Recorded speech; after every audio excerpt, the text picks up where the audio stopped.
Welcome to the pattern recognition lesson in chess. My name is Mingo Wang, and we'll be talking about checkmate patterns, and we're only doing one today. Let's take a look.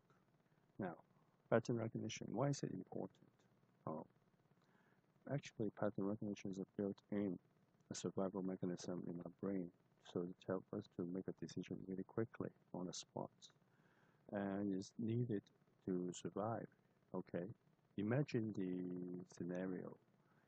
We are in the African safari, and you saw a black spot and some orange color moving towards you. What will you do? Well, I don't know about you, but at least I definitely will find a safe spot to go, to hide away, because I don't want some hungry cheetah seeing me and get me for lunch. In this scenario, it turns out to be a tourist wearing a spotted orange hat walking towards me. Okay, so that's kind of funny. Well, why we behave that way? Now, it is a pattern recognition at work. The pattern recognition is a shortcut decision-making tool to let my brain to react to a lightning-fast situation rather than our normal long, tedious analytical rational process. Because what we get some black spots and then something moving, and we associate that automatically to some predators, in that case a cheetah. Now, it may turn out to be completely wrong, exactly like in this situation where it's tourist. But at least I'll be still around and tell you about it.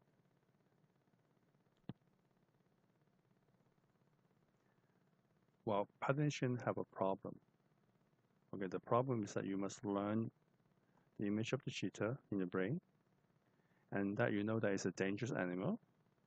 Then you can apply the knowledge once you saw something similar and react to it. So in that case, run away or find a place to hide. So the prerequisite here is to learn it first. So we solve, to solve the problem, we need to learn those patterns. So now we're going to start the lesson. Okay, now today's pattern is the Queen Bishop Battery. Now you see there's a queen and a bishop lined up on the diagonal. Now it's attacking on a spot for h7 is a weak square because it's only guarded by the king. Now also you have to notice one thing is in this pattern, you see the rook and the pawn, the black rook on f8 and the black pawn on f7 is actually a helper for us because it stops the king from fleeing. So in that case, if we capture on that square, it's a checkmate. So in this case, what we recognize is there's a pattern.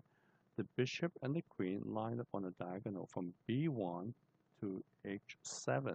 That is the long diagonal, b1 to h7. And the queen bishop line up and attacking a spot on h7 and to lead to checkmate. Now, we see another checkmate pattern. It's a queen bishop battery again, but this time you see the queen and the bishop is targeting on g7. Now, this time we notice it. We don't really need to have a helper anymore. We don't need to have a helper on f7 or f8 because the queen, if the queen lands on this g7, is directly a checkmate. So in this case, we recognize this pattern. The queen and the bishop is controlling the diagonal from a1 all the way to h8. In that case, it's stopped by a pawn on g7. But if the queen can land on g7, it's automatically a checkmate. So having this idea of this pattern, then it helps us in the game. So that's, for example, in this game. Okay. Now, do you find a pattern? Well, here's a pattern. The bishop and the queen on c7 and d6 is having a diagonal attacking the square on h2. Now you notice it, the f1 and f2 have a pawn and a rook, right? To stop the king from leaving, fleeing this situation. So this fit into our model, but there's some obstacle we see. There's a knight that guarding this square. Is the knight on f3 is guarding checkmate square. So what we need to do? Well, in that case, the solution is quite simple. We use e4 to push, to drive, or chase the knight away. So if the knight move away, in that case, we just deliver the checkmate on queen to h2. And that's done. Now, this is another scenario. Is what if our opponents are stronger? Sometimes they see this. Well, what they do is they won't move the knight away. Now they send in the knight from c2 to e1 to protect the knight. So when what you do is you just take the knight and he captures your pawn back. Okay? So in this scenario, he saved the king from checkmate, but at the price of a knight. So it cost him a knight to do that. Well, it is still better for black to do it because black wins some material, and that's the tactical objective in chess. And you are still better off. Now, here is another example. Queen Bishop Battery again. Do you see it?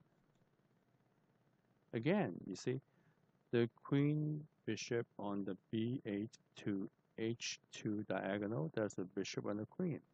And this time, there's a clear path. The queen can reach to H2. But once again, we see there's a problem with the knight on F3.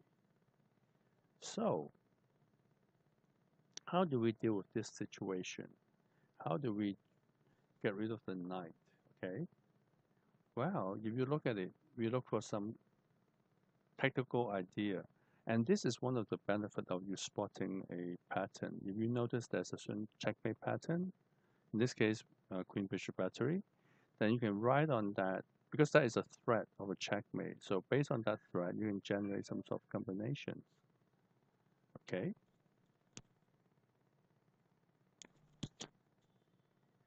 The move is knight takes d4. The knight takes d4, now provoking his knight to capture your knight back.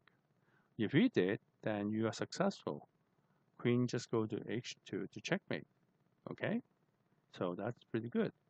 Now, of course, he doesn't have to capture with this knight. Instead, he can capture with a pawn on e.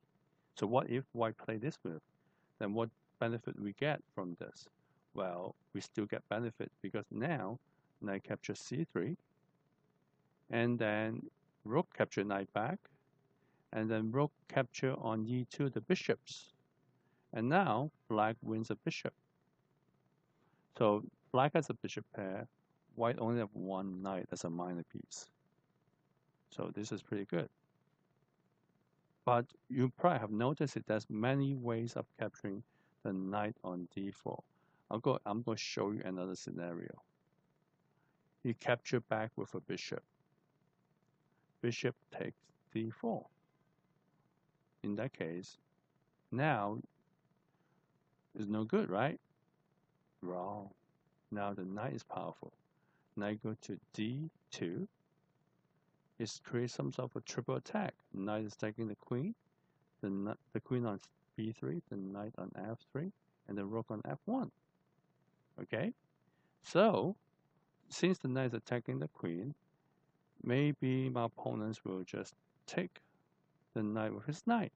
But once again, that is falling to the mistake, because now queen takes h2 checkmate. Okay? So wait a minute, maybe he doesn't want to do that. What he does is he moves the queen to d1 to get away from the knight attack. In that case, he will fall for another problem. Knight capture on f3, check. Bishop capture back, and then once again, queen go to h2. Checkmate. So, here are some possible puzzle. I want you to take a look. Now, this is exercise 3. Now, try to solve it, okay, and see can you solve it. And the actual answers in the description of the section of the video, so you can actually see the answer over there, okay. Now this is one of them. Maybe you want to pause the video, try to figure it out, okay. And then there's another one, exercise 4.